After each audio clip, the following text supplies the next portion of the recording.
Okay, so we moved forward in the process just a little bit. Last we left off, we have the ceiling. We got that all hung, and it's completely screwed off. Again, it's about 5 sections of nails, or screws, excuse me, and then we double up the nails, and then every 6 inches along the seams. So we went ahead and hung some of the drywall on the walls. It's the same exact process. Except we don't have to double up the screws. So again, we got 1, 2, 3, 4, 5 screws on every stud, and every 6 inches on every seam. So we got one last piece of drywall to hang here, just to demonstrate hanging it on the wall. And there was 2 things I wanted to make sure that I showed you here.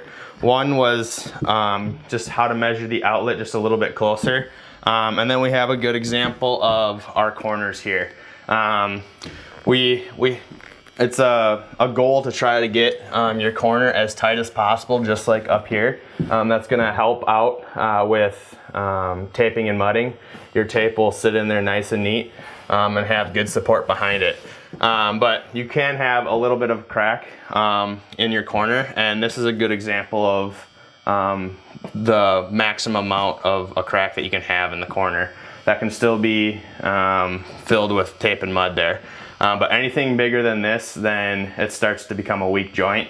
So you want to try to get your corners as tight as possible.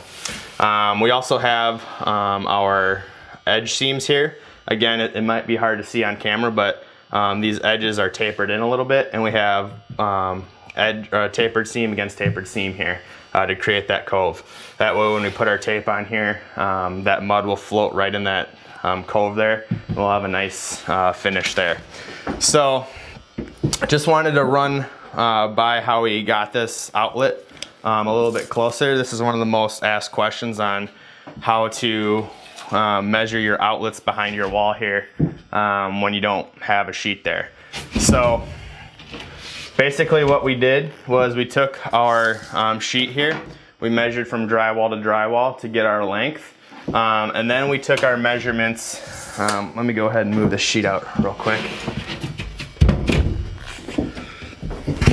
Oops.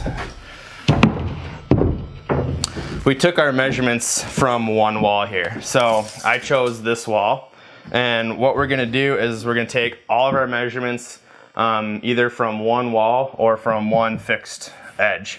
I don't like to take the measurements from the floor because if you remember, we used pre-cut studs, and that's gonna help us to be able to put 2 sheets, top and bottom, and still have a gap on the floor.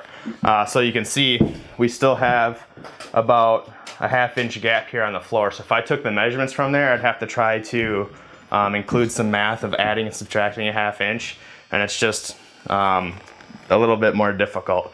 So if you take your measurement from this edge, you know you're gonna butt that sheet up tight, and that those measurements won't change. You won't have to do any math.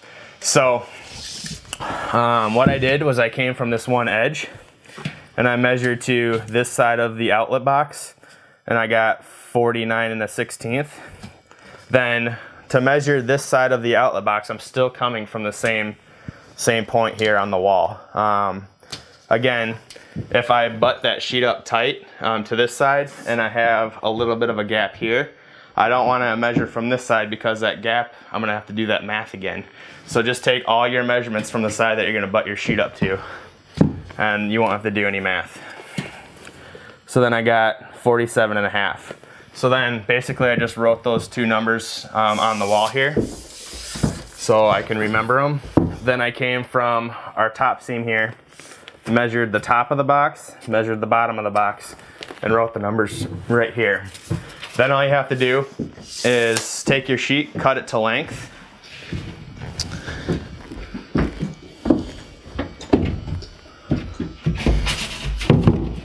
and then you can transfer your measurements.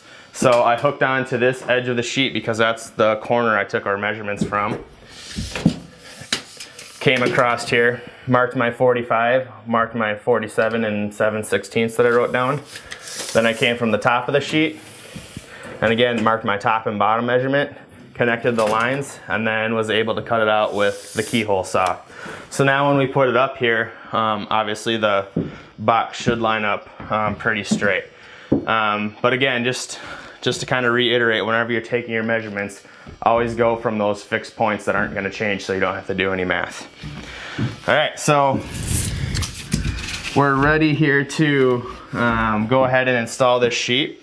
You can see as it's sitting on the floor, you have that gap here. We want to remove that gap on the wall and put it on the floor because whenever we're at our finishing stages, we're going to have our floor that comes up a little bit to fill that gap, and also our base trim will cover that. It's just a lot easier than having to cut down every sheet to fit the gap. So we can go ahead here, and what I'm going to do, I have a nice hold here that this outlet made. If you don't have somewhere to grab, what you can do is you can take a hammer or a flat bar, put it underneath the sheet, and then pull back to lift that sheet up. So what I'm going to do is I'm going to go ahead and start a screw, and then I'm going to get this sheet where I want it.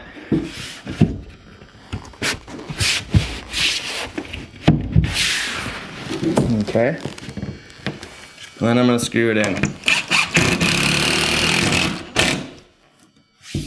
And then before you go on, you just want to double check that your outlet is nice and center in your opening here. And then you can start screwing off the sheet. So I'm just going to put a couple screws here to hold it. Oops.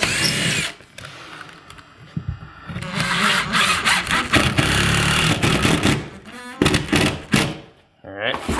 And then to make it easier on myself, I'm going to go ahead and mark my lines like I did on the top sheets here. Again, before we hung the sheet here, I went ahead and marked all the centers of the studs on the floor because I can't see it now that I put the sheet up. So that's a good idea to do that before you hide all your studs. Another important thing to kind of note here, I didn't mention it on the ceiling, but when we are doing all of our lines, it may be tempting to get a chalk line out and snap all the lines. But I like to use a pencil and a level because chalk actually stains the walls. And even if you brush it off, once you put your primer and paint on, over time that chalk can still come through the paint and you'll see lines all over the wall. So, especially red. Red is the worst chalk, it'll stain any paint. So just go ahead and use a level and a pencil and you won't have that issue.